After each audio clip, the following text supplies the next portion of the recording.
Oh, So, hey Duke. Hi. Alright, I'm joining. I'm gonna be free. I'm gonna put on this headset. Cool.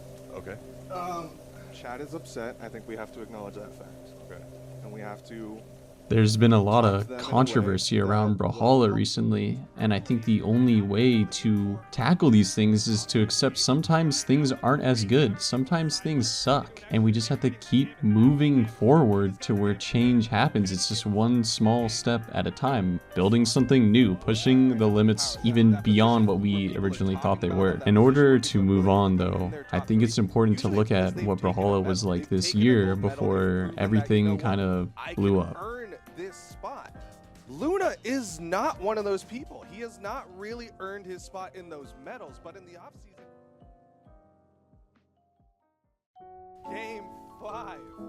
The Winter Seasonal Championship is my favorite because you get to see who trained the hardest in the offseason and who's going to do well this year. And there was no one I was more excited to watch other than Sandstorm. They're both playing this first stock like it's their last stock, and that's what happens when you go into a game 5. It's a minute and 40 seconds. But to be honest, things felt a little different. Sandstorm usually plays Mordex, his best character in the game, and he might have been adapting for the meta by using Hammer and playing Core instead, but I could tell something was just off with the way he played. That's Snowy on the edge, and that's what ended up getting him caught. Sandstorm, though, he's fine.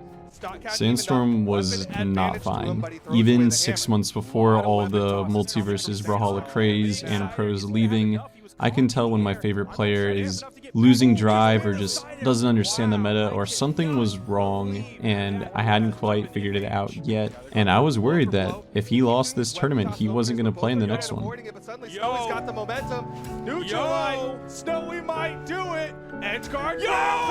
Snowy's gonna do it. It kind of came as a shock because Sandstorm beat Luna in the World Championship last year, and this version of Luna is just a completely different player. That completely disarmed the stock, almost taken off the top weapon spot. Comes in, neutral signature. For those at home who don't remember, I do actually want to answer that question. PR number 9 coming in against PR number 1 here, seed 5 from Luna. I wasn't ready to see someone this much better than Sandstorm.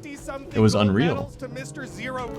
And you could just tell that Luna was a much better player, or even maybe just a more driven player that day, but I was almost excited to see a new set of people in the grand finals. It was going to be Snowy versus Luna from the way things were looking. Oh my God, the sauce! He's falling with that down air so well. It seems to have a million active frames and yet still remain unpunishable. Luna coming alive on this second stock, dodges that. The weapon toss! He got the down air into the weapon toss! Luna is a monster. Oh, I rolled him. I rolled him many times. Luna made him quit. Okay. I didn't make him quit. It was just like, I Okay, was like, come on, man. one of the reasons why.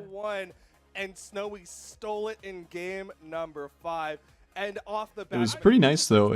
You could be upset that your favorite player who's won every tournament for the past 3 years was out, or you could just accept the fact that the future of the game is playing in grand finals right now in front of your eyes, and that was the decision I came to. And I've just never seen people play at these speeds with these weapons. I mean, it's axe and hammer and they're moving around like it's nothing. It was a totally new set of grand finals, honestly. And as for grand finals of the tournament, everyone wanted Snowy to make it to the grand finals. I mean, not only does his name have to deal with snow, but Boomy really liked Snowy. The whole community liked Snowy. If Boomy liked you, then everyone liked you. But for Luna to make it to the grand finals and in such a dominant fashion was a bit more surprising. He had only lost to Snowy so far, and it's not like Luna was bad. He was really good, but he was seeded at number 5 for this tournament, so it wasn't so expected that he'd make it to grand finals, honestly. An unarmed recovery might be enough. Luna has to go untouched. The side air, the weapon toss, the downline ground pound, and Snowy is going to be the North American Winter Champion.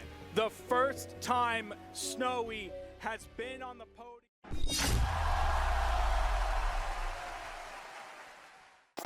My name is Sandstorm. I'm a professional Brawlhalla player. I'm just excited to have LAN again. Playing all these new faces with no ping, like actual LAN setups again, is just, that's what I'm most excited for. LAN setups are so awesome, and just the vibe of everything is really fun. Say it. That's literally just like the EU word for it. Oh no. Photo was right. He had faith in South America. We just have a channel for predictions, and it's just a string of NAE USA. And then there's Photo being like, "You guys, what are you talking about?" It's like, gonna be. I can't.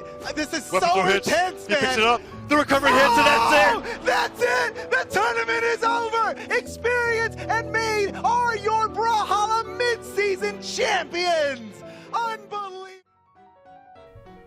The most viewed game of the entire mid-season invitational championship is not the grand finals. With double the views of the grand finals, the group stages of Boomy versus Sandstorm is the most viewed game of the entire tournament. They were playing matches of Boomy and Sandstorm in the main lobby to build hype for their group stage match.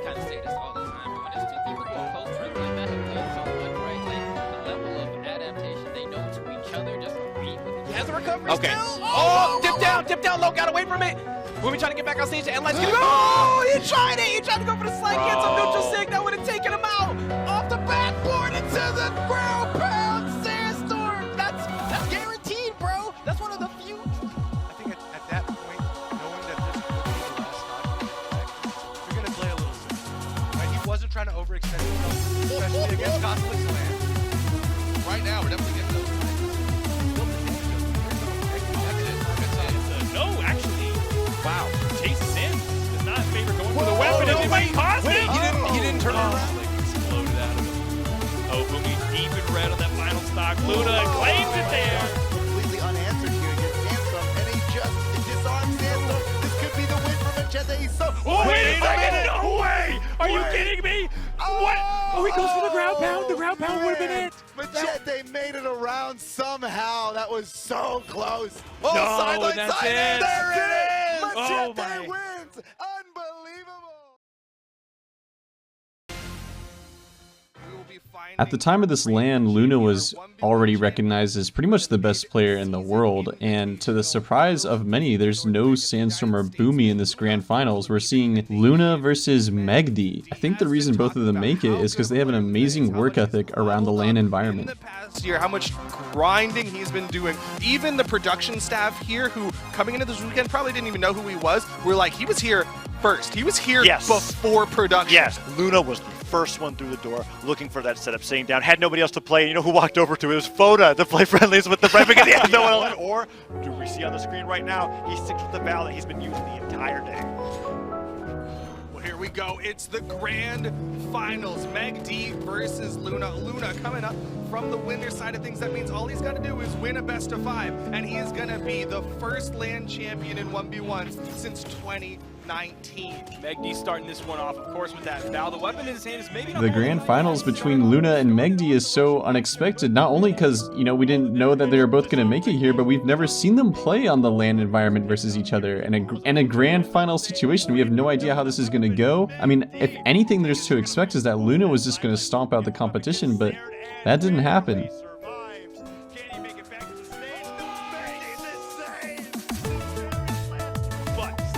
Down air into neutral light, but Megdi, that time successful with the side sig, brings him. I thought it was successful with the side sig, but no, Luna does not go down. He's still here. See that recovery? Is that enough? No, one more can do, but he's gonna go for more as he keeps the sword down. Line recovery this time. If Megdi wanted to put pressure on him, he threw that hitbox above and to the left where Megdi was. That could have won priority there and kept him safe. He goes 2019. All he needs is a little more, but Megdi holds on. The side sig connects. It is Megdi time, ladies and gentlemen. You see the roof. You saw that neutral air almost send him up the blast zone. D-Light side air. Megdi needs every single hit to make a connection. He cannot get punished on any of these hits. Any good KO move, Megdi might be done. His dreams might be dashed. You see Luna being very careful. He doesn't want to get punished. He's jumping around down there. He picks it up. High enough. Luna is your mid-season champion. That's my guy! Luna is the champion! I've been saying it all year! This dude's insane, and he's proved it today! Oh my goodness, what a grand final. Last week, the week before Summers, I didn't even talk about Summers, like we got 4th, I don't even really care, which is awful to say, but we won a community tournament, and I was more happy that the tournament was over and I wasn't playing anymore. just feels it just feels awful. Seeing Multiversus, everything that it's going to accomplish, every good thing that Multiversus is doing, such insane like feedback response versus Brawl. I don't know. It's kind of unfair. It just pisses me off thinking about it. Anyways, peace out. I hope you guys have a good day.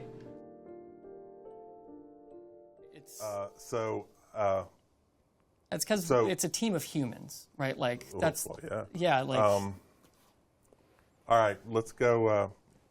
Let's go. In 1 month, we will talk about what the exact progress is on those things, and specifically the Diamond and the EAC, and we'll talk about what we figured out.